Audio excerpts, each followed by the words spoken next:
Hey everybody, welcome to the newest episode of Losing Your Mind with Chris Cosentino. And I am sitting here today at Nightbird during the day, so I guess it's Daybird right now, with Kim Alter. Welcome. Thank you so much for coming here. I didn't even realize that was the name of the podcast. I love it. I'm comfortable with my insanity. Yeah, right here with you. So Kim, you have been in the Bay Area for how many years? Like almost 25. 25? Yeah. Wow. I know. So don't calculate my age. I'm not going to calculate age. That's all on you. Yeah. So your first job in the city was working, if I'm correct, with Suzette. Mm-hmm. Yeah. Right. Vaccarello. She's amazing. Like my culinary mom. Giancarlo is like my culinary dad. And so much of me is from them for sure. I'm lucky. I mean, you've had so many people inspire you along the way and really push you to be who you are today. And I think you've set a tone and a standard. I've seen you. I remember the first time you came into Encanto for Head to Tail with Jeremy. Mm-hmm. Yeah, the whole Manresa crew, we all came. It was we planned for it. We all came, we met, and it was just based around that meal. Which I totally remember everything. It was, and that was years ago. I mean, had to have been like 2007. Maybe, yeah. And I think it's you've been in my mind, you are what I like to say is the unsung hero of San Francisco. You have been doing things your way, which is rad. You've stuck to your guns and you make beautiful food. And I think I wanted to sit down and talk with you because you really inspire so many people, young chefs, young women, to really push the limits. And I think there needs to be more of that. And I wanted to give you an opportunity to kind of get out there and talk about that because you just got Star Chefs. I felt like I was a little old for that, but yeah, okay. Yeah, but is there ever really too old? Yeah, no, I agreed. But I remember like 10 years ago being like Star Chefs. And then, a couple of my proteges, if you want to call them that, had gotten it like 7 years ago. And I text them like, hey, I just got Rising Star Chefs. Remember when I spoke at yours? But isn't that what it's supposed to be? Like everything comes in a full circle, right? Everything comes around and creates what it is. And I think, so I just kind of want to allow you to do your lineage here. So like you started with Suzette, right? Yeah. And you were there and it's Acquarello, which is, I would say Suzette has been in this industry here for many, many years. She's set the precedent for Italian food, Michelin star Italian. Yeah. Their 30-year anniversary is this July. So in a few weeks. That's unreal. Yeah. I mean, that's a really amazing. And, I've heard incredible stories of her, like, making sure, like literally sleeping on linen bags because she wanted every night because she thought somebody was stealing or the cleaners weren't working right or things weren't, and she was there to be there to make sure it was right. I think that I spoke to her 2 days ago and then she texted me, I think at 3 a.m, and she was still there working. That's just who she is. She will be there till 6 a.m, and then she would get up, go get her daughters from school, drive them to school, on the weekends do the whole brownie thing with them, have tea parties at Acquarello that we would work. And like, that's just who she was constantly. Like, I think she maybe slept 2 hours a day. Still does. She's crazy. And it's funny, when I first walked in, I think I'd always been in the restaurant business pretty much. And when I first walked in, they tell you to have all this confidence. So I walked in with like all this like bravado, like, yeah, hire me kind of a thing. And she tells me to this day that she only hired me to kind of prove me wrong and knock that out of me because that's how I needed to be going into this business. And it changed how I acted from that moment on. And I feel I'm pretty humble and it's helped me be a better cook, chef, and person to this day. So she definitely I was able to, even when I got hired at Manresa, I'm pretty sure Kinch hired me because of Acquarello. And that was 12 years before I think was at Manresa. So after you left working with Suzette, and where did you go next? I was in school when I worked with Suzette. So I was in school in the morning, walked up to Acquarello, worked at night. And so I technically did my externship at Moss's. So way back. And then I ended up getting hired as a cook, a commis. And, That was rough. And then I think after Moss's, I went to Gary. I had multiple jobs at a time. I would like work at Gary Danko. I staged at La Folie for 9 months when I waited tables at Accarello because I went back and I wanted to understand the business part of it. I wanted to understand the customer part. So I worked in the front of the house at Accarello. I moved to Chicago for a minute and kind of just staged around at Trotters and Alinea. Ended up taking a job at Nomi. But honestly, one winter I was like, fuck this, and came right back to San Francisco. Standing at the L with Converse on sucks at 10 below. I didn't understand what that felt like. And I was like, I don't ever want to feel that again. So came right back. Chicago's a special place. And it's really funny. Paul Kahn, I think, said it the best. That was my first stage. At Blackbird. Amazing restaurant. Yeah. Paul Kahn, icon in my, totally agree. I love him to death. I think he said it best to me one day. He's like, the weather in the Midwest keeps people true. And it's either really, really hot or it's really, really cold. Yeah. And you have to be a certain type of person to be able to handle that weather. I obviously wasn't that person. It's tough. I mean, in the negatives is scary. But I fell in love with Chicago hot dogs, drinking till 6 a.m. And did you go to Wiener Circle? Oh yeah. Oh God, it's so funny. Cherry boobs. That was the lady who used to yell at me and my friend the whole time. That's what we called her because she had a tattoo of cherries on her chest, and she would just dig in on them, and it was funny. It was amazing. I always wanted to support them. They're rad. They're so rad, and they make so much money. Oh, they destroying people. I know. People go there to get just heckled. Abused. It's amazing. Have you ever seen it when Kenny from 30 Rock goes there and they try to teach him to diss people? No. They try to teach him to swear at people and yell at people getting their hot dog, and he can barely do it. It's so amazing. Because it's so awkward and weird, but they're just like, they're in it. It's amazing. I'm surprised that no one has tried to emulate that anywhere else. I don't think it would work anywhere else. You couldn't do it. Yeah. There's no way you could pull that off. You'd be sued. I know. You should be. Those ladies are rad. It's brilliant. Yeah. So, I mean, you traveled and then you ended up at Manresa. Yeah, that was super random, and I'm almost embarrassed to say this, but when I came back from Chicago, I started waiting tables again at Accarello, and I didn't really have a direction of where I wanted to go. Obviously cooking, and the person I was living with was like, hey, you should try it at Manresa. There's a Craigslist ad, and I didn't even know what it was. I think they were like 3 or 4 years old at that point, maybe. And I applied, rented a car, drove down there, got lost, took me almost 2 hours, showed up on a rainy day in Los Gatos, and staged one day, and I'm pretty sure, like, I remember Kinch being like, you worked at Accarello? And I thought about it, and I actually waited on him at Accarello once because I did both. And he's like, Suzette's amazing. And I'm like, yeah, I know. And he's like, all right, you can start next week. And that, I think, changed my life. I bought a car within like a week and started commuting. I waited tables on my days off from working because, it's not like you make a lot of money. Working at Manresa. No. Well, at least back then. Well, you didn't make money anywhere back then. No, none of us did. Yeah. But also, we didn't get in this business as young cooks. I mean, I slept in a bathtub to stage in New York. Yeah, no, totally. I think I ate rice and soy sauce from like the packets for like 5 years at my house. Like you ate at work. You maybe save for booze, but I never had new clothes. I never had anything. Like, to buy a car was really hard. Like, it was insane. And you spent all your money on knives and cookbooks. Yeah, totally. And, being better. Yeah. And that's why I knew how important Manresa was. That's why I would, purposely make sure my days were off when Accarello was open, and they would hold those 2 shifts for me. And I think I had 12 days off that entire time I worked there. And I just, drove there. I'd meet Kinch at the farm, and it just really changed the way that I looked at food and vegetables, and working with Jeremy Fox. Like, I worked with the crew that we all could have been sous chefs, but we chose to just work there and learn. And it was rad. There was 4 of us and a floater sometimes to do. We did up to 100 people a night, and we, whole animals every day, and vegetables from the garden, cleaning from scratch. And it just was amazing. It just changed my life. So everybody knows, put into category who those people were. Okay. Well, I mean, obviously David Kinch, Jeremy Fox, amazing. Deanie Hickox was the pastry chef at the time. James Seabout, Marty Cantaneo, who's now at Google, JP, who is about to open a restaurant with Belinda. Belinda was also the pastry chef there at some point. Berto, he was at Ungrafted now as the chef.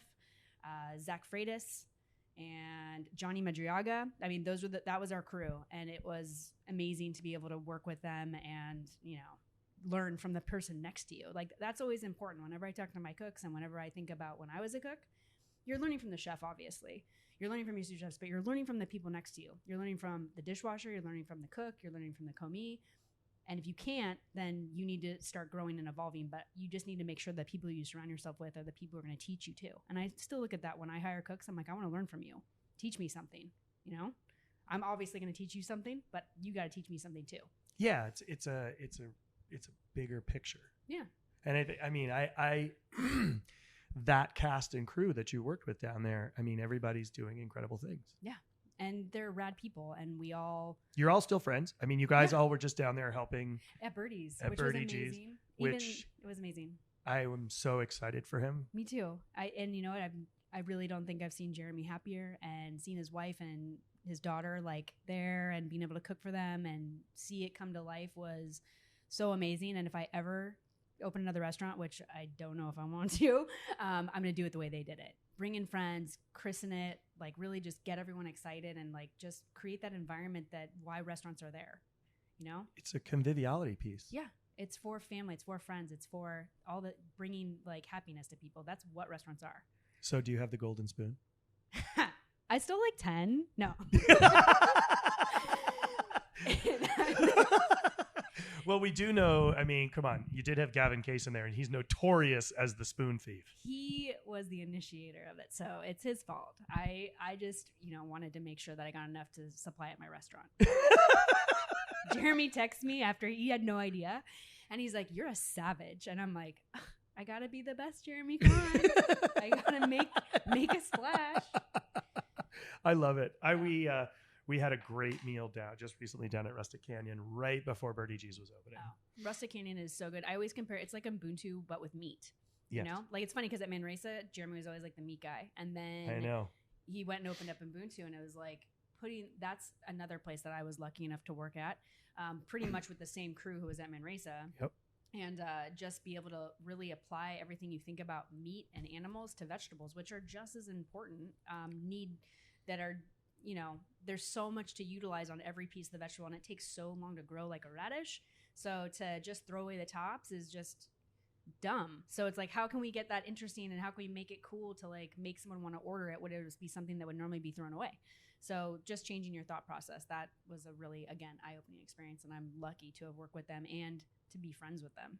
Yeah, I mean, I remember actually when I ate there, you were working probably. I mean, and that was a amazing time.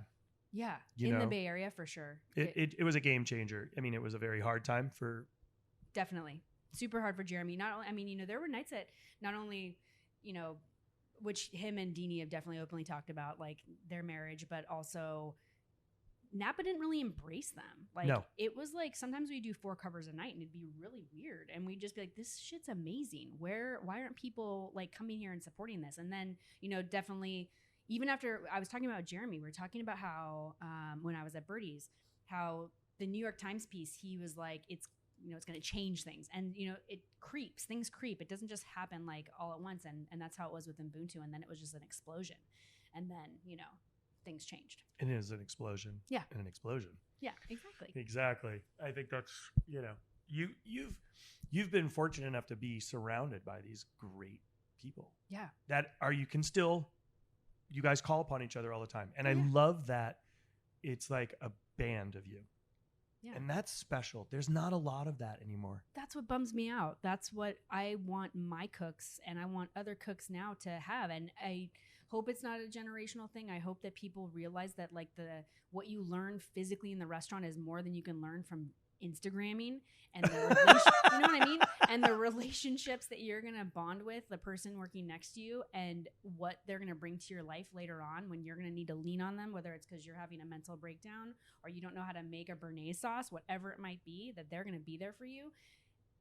I luckily see that in my kitchen, but really when I'm like looking around, I don't see that in a lot of places. They're not giving all themselves to the restaurant, which sounds like a lot, but you're at a restaurant because it's what you want to do. You're not making a ton of money. It's hard fucking work.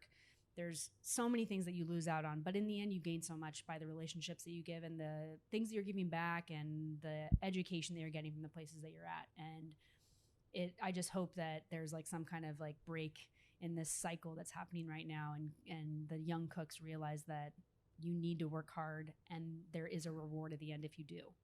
I think that's a really good point, because there needs to be a break, right? There needs to be something that resonates. We give taste memories. Yeah. That's cool, right? That's amazing. I mean, I know you do this because I've eaten here, and you interact with your guests and you walk, and I feel fortunate at Coxcomb where I can look out and see the guests, and I can fire tables and whatever because I'm paying attention. But also the key is like watching their reactions.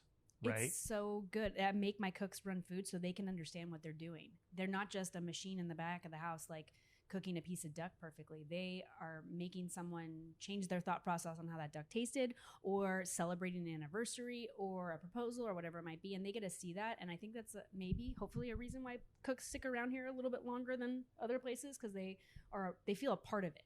Well, that moment when you see, and I say this a lot, and I always ask everybody that I'm talking to, I mean, the only place that I've ever seen anybody really showcase or be able to describe perfectly that aha moment with a taste memory is Ratatouille.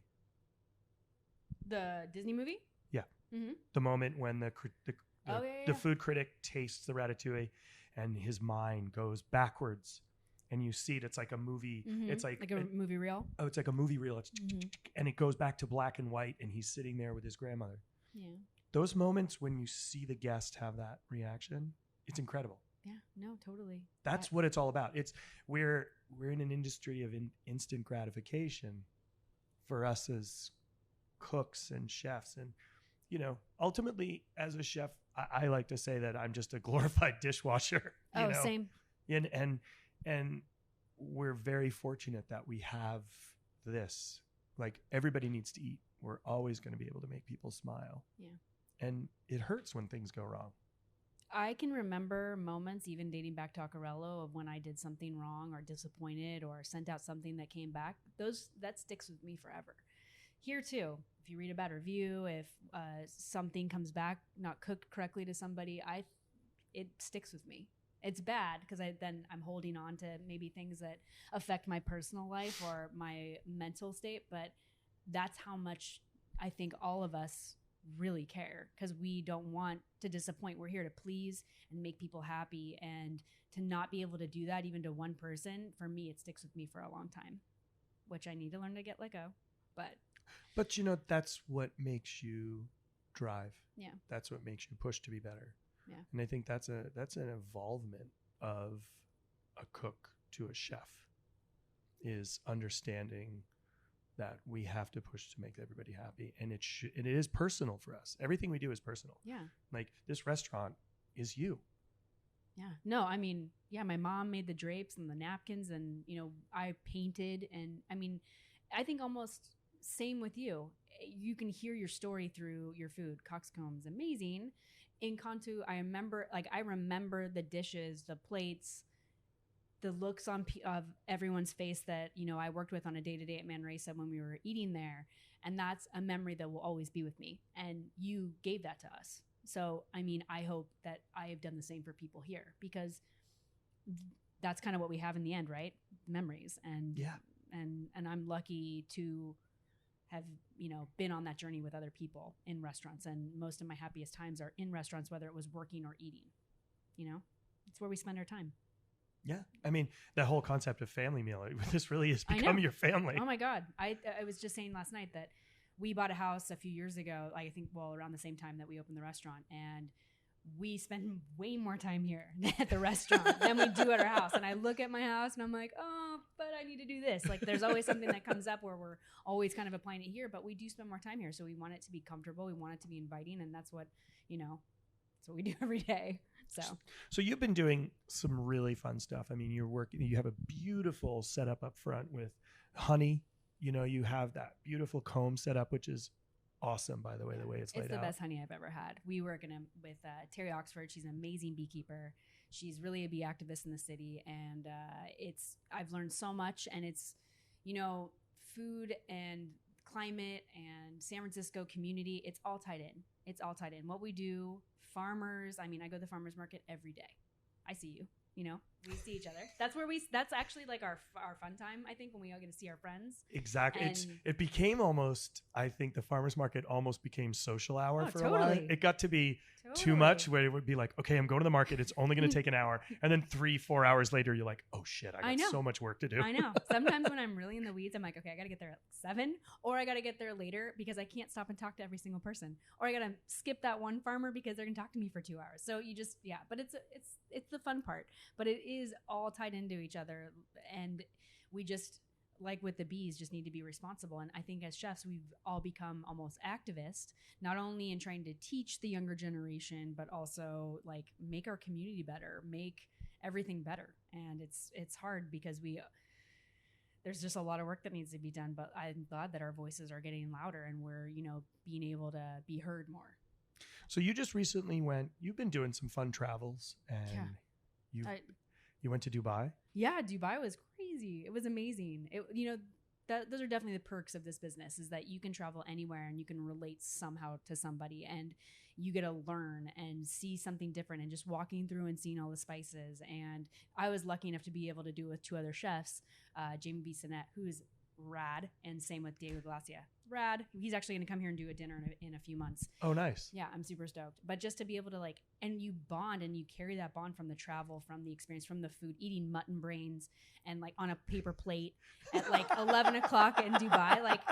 Jamie's like, this is so good. And you're like, okay. And then you're like, wow, this is fucking amazing. And you carry that memory with you forever. And it's awesome. But yeah, I've been doing a lot of traveling, about to do more traveling, and it's stressful, but I think that it's what makes us kind of get refreshed and keep alive a little bit. How much of your travel do you bring into the restaurant, food and flavors, or do you try to not allow it to influence you so much, or do you allow it to influence you? I think I go always hoping to let it influence me, but in all honesty, I think when I was just at Birdie's, I was really influenced, obviously, by their food. Everyone's food was delicious and was amazing. But listening to them and getting inspired by the people and starting that relationship is what inspired me to almost be better, or to do a different kind of dinner, or to think about how they're doing a different technique. And that's where I think I bring in. When I went to Dubai, I didn't necessarily bring in a lot of curries or any of those kind of or mutton brains, because we got to kind of stick with our brand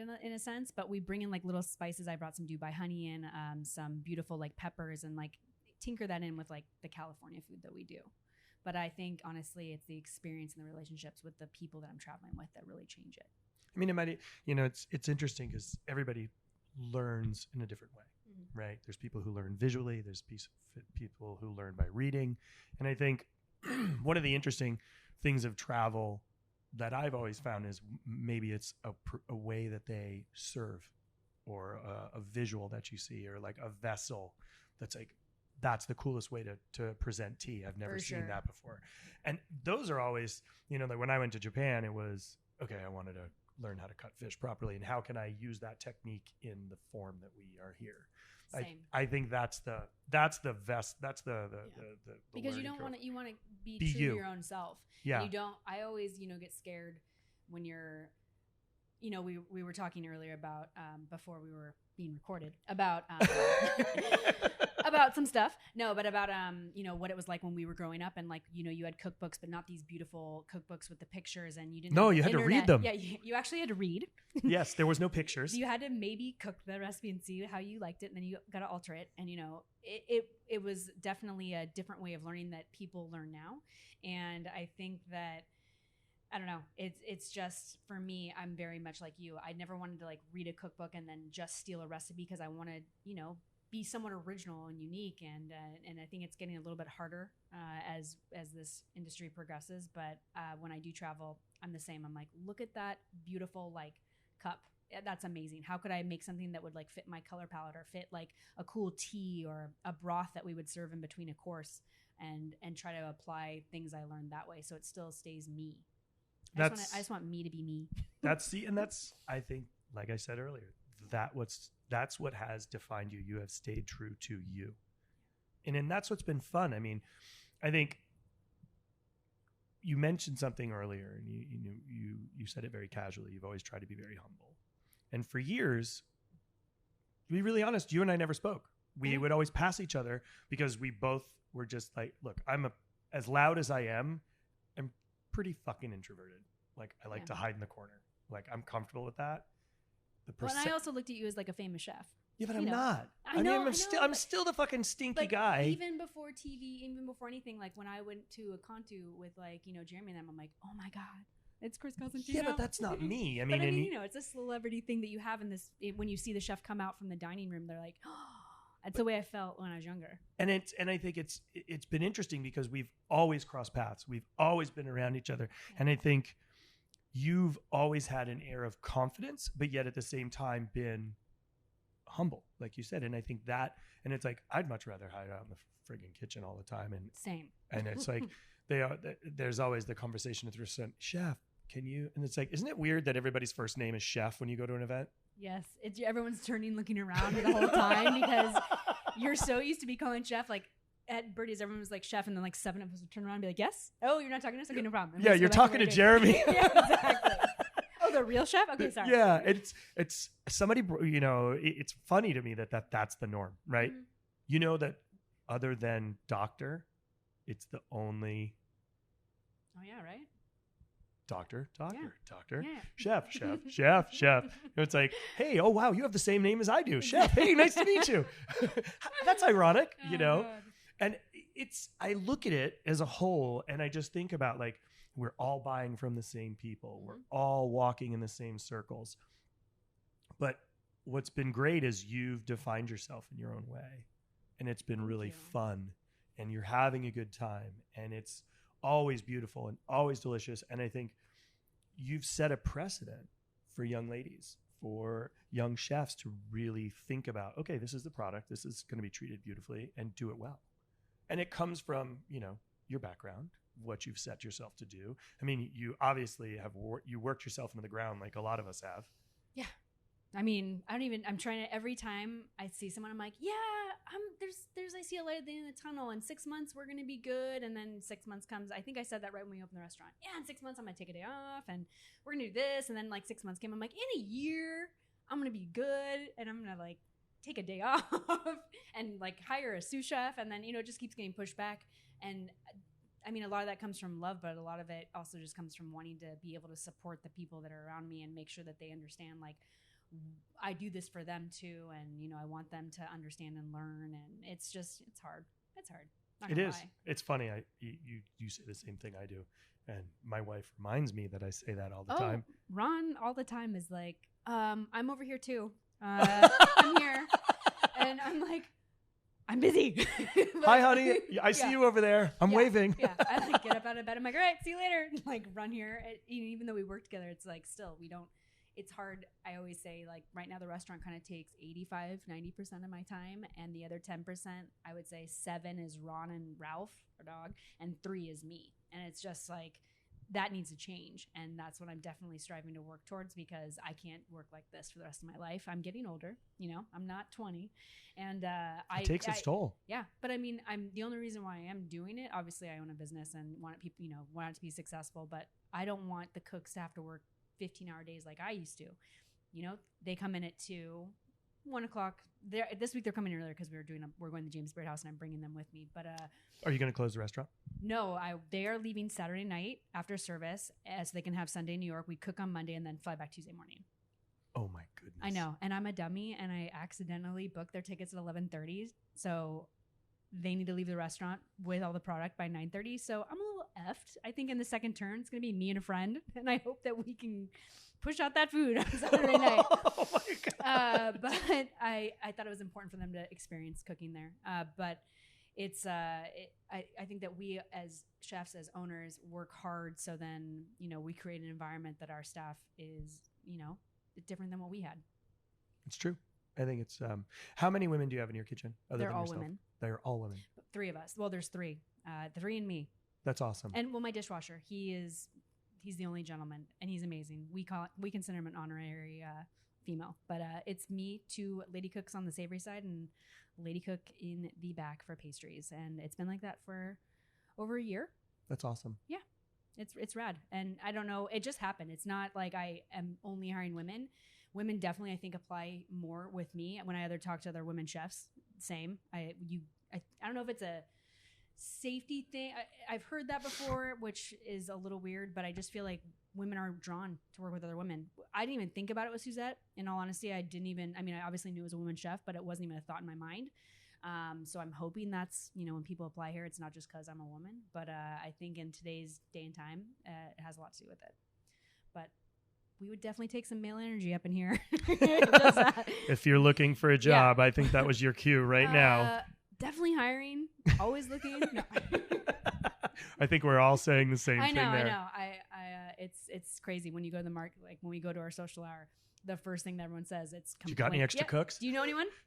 I'm looking for someone. For someone. If anyone knows anyone, we're like, oh, me too. So same goes. Well, I think that's something that, you and I talk a lot about that. And I think one of the things is finding and helping each other find the right fit people. Yeah. And I think that's really important. And I think there is a dire need, right, across the industry all around. But I think it's learning to help each other. And I think there needs to be more of that right now. And we need to be responsible in telling each other. I was talking with David Mayfield about this the other day. If someone's going to be a good fit with you, yes. But if someone's not going to be a good fit, find somewhere else for them. If someone came to you only being in a restaurant for 6 months, you should call them out on it. You should make sure that their chef knows that they're looking, because we need to hold the kids responsible so they start giving the year that they should give, or giving the time or the respect. We get a lot of text messages now sometimes like, oh yeah, not taking that job anymore. And you are like, well, I held that job for you for a month. Like, what happened? And it's this, we as I think chefs, owners, and community people need to change the conversation and start. Yeah, we need to do something to change how people are thinking, because we're going to be fucked, in pardon my language, in like the next few years if we don't start teaching these, younger cooks to start acting better. Well, I think it's an accountability thing. Yeah. We have accountability in what they're producing every day. Yeah. We won't take poor quality. It's about making food correctly. It's about following procedures, following recipes, learning to taste. We teach them technique. Now, we as younger cooks were taught, it was a respect level that we had to look at things. We had to be punctual. If somebody said you were there ready to work at 2, most of the time I would show up at 1, get dressed, kind of peruse, look around, see what was going on, find everything prior to actually physically having to do any work, because I needed to figure out where the pans were, where the cutting boards were, where they stored dry storage, where was this. I think that we were very similar. When I used to drive to Manresa, I would literally think about what step I'm like, should I grab the cutting board first or the ladles? Like, which way would make me set up faster? Like, I would literally you have to break it down in my head. Like, okay, you're grabbing this, this, this, and this. Okay, but if you went over here first and did 2 things, it would make your day faster to be able to be set up over here. It sounds insane. It does, but I think it created it. I mean, I don't know about you. I'm ADD beyond. Oh, come on. And I think the more we look at our industry and the more we look at our people in our industry, we find that, and I think Anthony Bourdain said it well, kitchen was the last bastion for misfits, right? We thrived in environments of duress, right? It's an anxiety driven industry. They say the only other thing that's as close as to the anxiety and the stress level is the emergency room. Yeah, I mean, 100%. It's funny, though, because, we were brought up as, like, the pirates, the misfits, the cussing, the drugs, the drinking. And now it's almost changed where we're held on a different social level where that's not okay. And it's weird because that's how we were ever taught. So you have to really almost change your way of thinking to not, have a little bit of craziness in you still, but, a little bit more rapport, a little bit more political, like, thought, community, and just kind of change how you are almost like raised. 20 years in a kitchen changes you. And but I'm just going to be we're not normal. I mean, I definitely don't feel normal.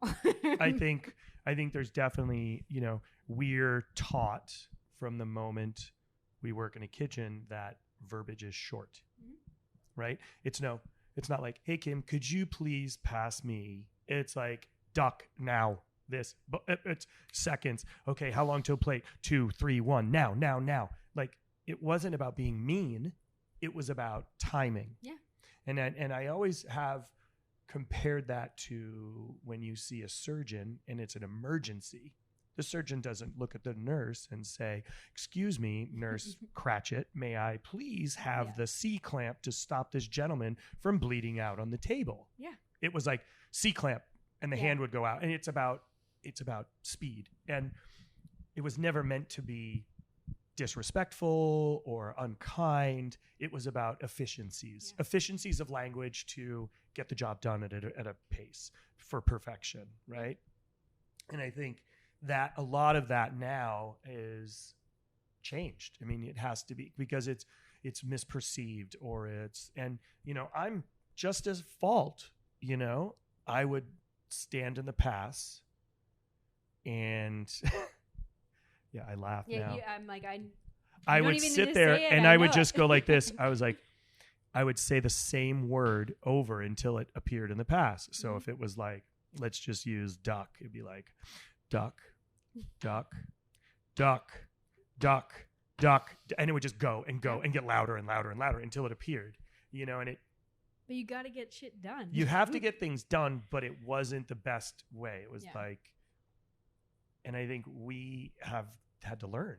Yeah, you have to relearn, I don't know if people are more sensitive, but society's changed. You can't just sit there and yell and throw things and but it's not. It's never conversation. Yeah, and look, we all said when we were younger we would never replicate what we went through. We were never as rough as they were with us. We were just a dialed down version. Yeah, like I've got a burn mark on my hiney from a grill fork. And they burned me through my pants. Oh no, I have a couple of those too. And not that that's right. I would never lay hand on an employee. I would never ever, speak disparagingly. It's like I've pushed and I push, and we do the 3 strike out method. We do. It's a very simple thing, but I think people gravitate towards women chefs because there is an instant mothering thought process that's going to be there because you're a woman. Yeah, which is ironic because I have zero desire to have children. I never have. I have a dog, but you see that mental, there's a mental connectivity where it was like, Dad's going to discipline. Yeah. Which I think that I am very motherly here.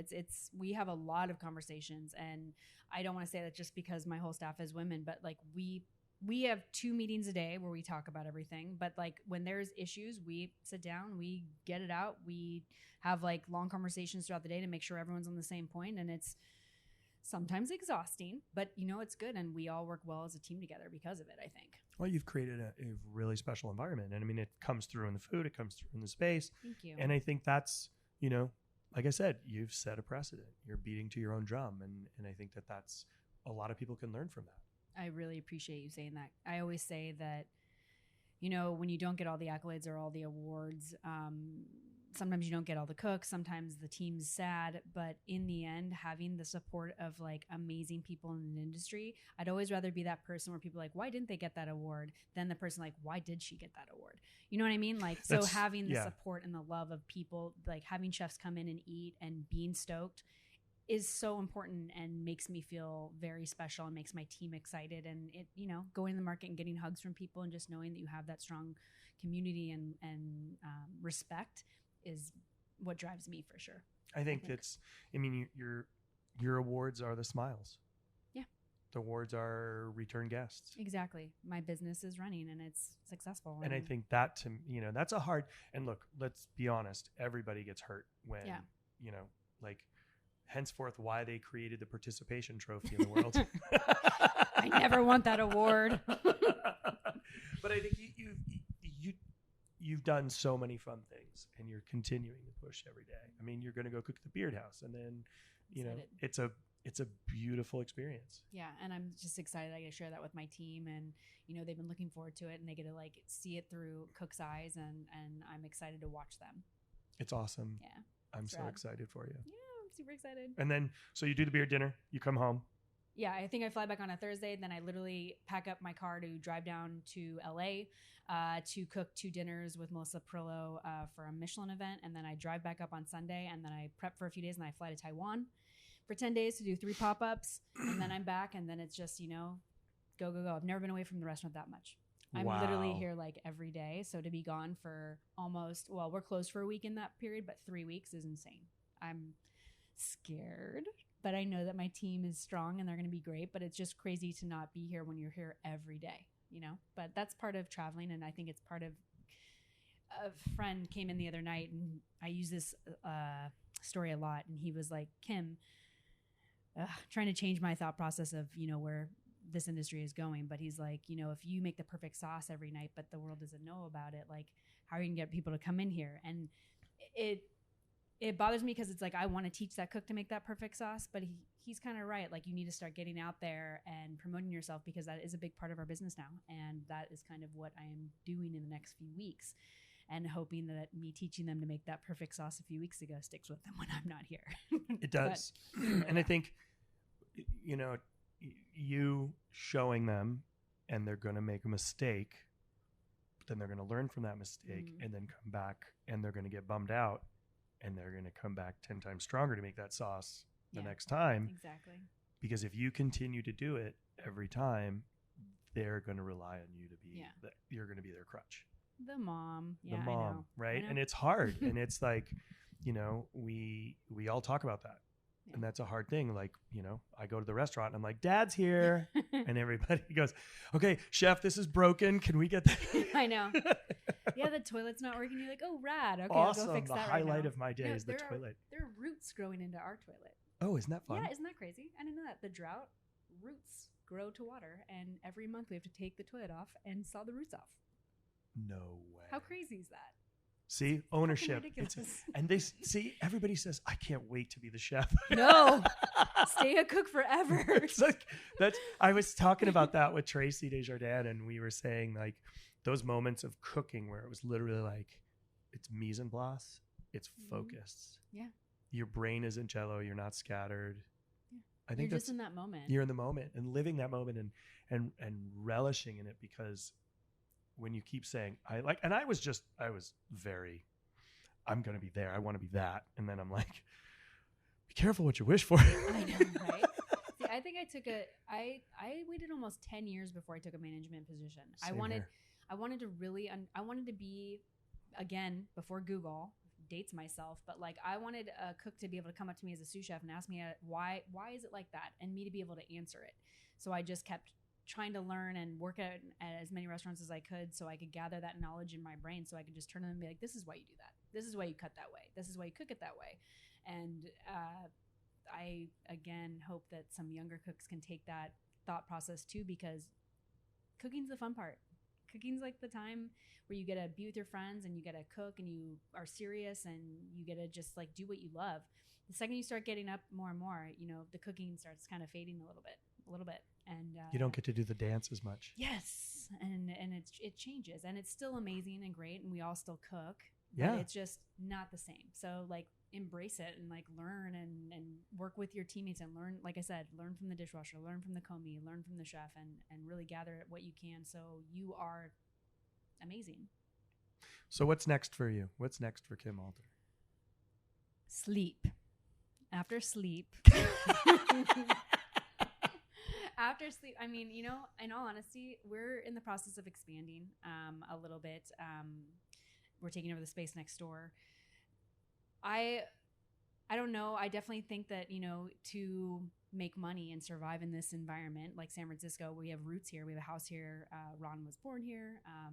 We have a business here. You need to open more businesses, kind of. You need to own property.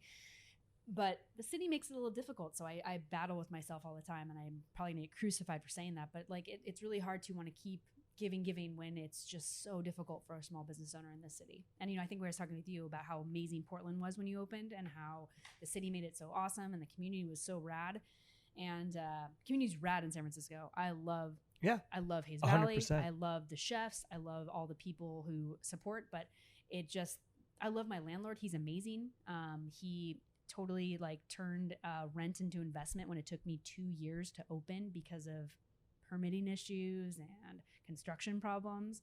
And that I think about that, and it like gives me, I think, PTSD from like thinking about opening this restaurant. So I don't know if I want to open another one. And if I did, maybe it would be in LA or maybe it would be somewhere else. I don't know. We're talking about it. You know, we are talking with the bank, getting loans, and just trying to find the right place for us. But it's just hard when it's so hard. It is. Yeah. And I mean, it's hard everywhere, but it's so hard here. Somebody said the other day to me, I was talking with someone, they said it's harder to open a restaurant in San Francisco than it is in Manhattan. That's insane. I mean, I know that I was just talking with Jen from the Riddler, and they're expanding and opening. And she's like, my rent's X, Y, and Z. And I'm like, that's crazy. But she's like, but it's been so easy. And liquor license only costs this. And, you know, this. And it's every step of the way is hard here. And it's just kind of, you know, you got to think about, is my sanity worth that? Or should I maybe think about outside of San Francisco and learning about a new community? But we'll see. Awesome. Yeah. Okay. So standard questions. Oh, no. Rapid fire. Red or white wine? White. Or bubbles. Oh, I love it. I love bubbles too. Yeah. Okay. Beer or spirits? Gin. And whiskey. And whiskey. One of the.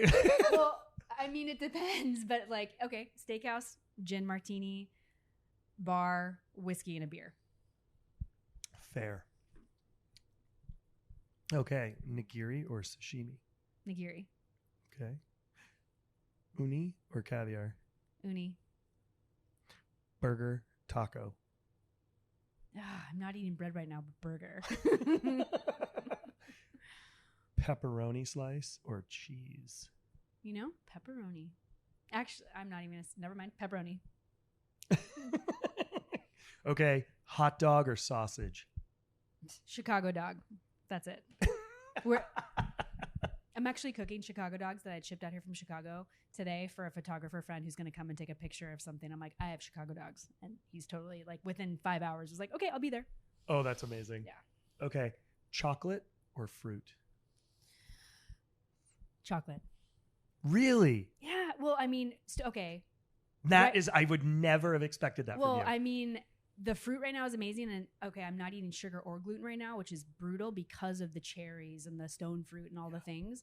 But like, sometimes you just eat, chocolate. I did it, even though I did a chocolate tasting for the Good Food Awards, and I felt like I was going to vomit after eating like 500 different types of chocolate. But I thought this is going to be fun. And then like 5 hours deep, I'm like, this is terrible. but I really, all the different notes in chocolate is so interesting. So I kind of tend to go to there, and it's easy. Coffee or tea? Coffee. Awesome. Yeah. Kim, thank you. Thank you. Oh my God, it's so rad always talking to you, and thank you for all the nice things you said, and just always the support. It's amazing. I'm happy to. I mean, like I said, you do great things. You've always got a smile on your face. You keep trudging through this city with a big smile. You and Ron are doing beautiful things here. Thank you. We appreciate that. So we heart congratulations. You. Thank you. Cheers.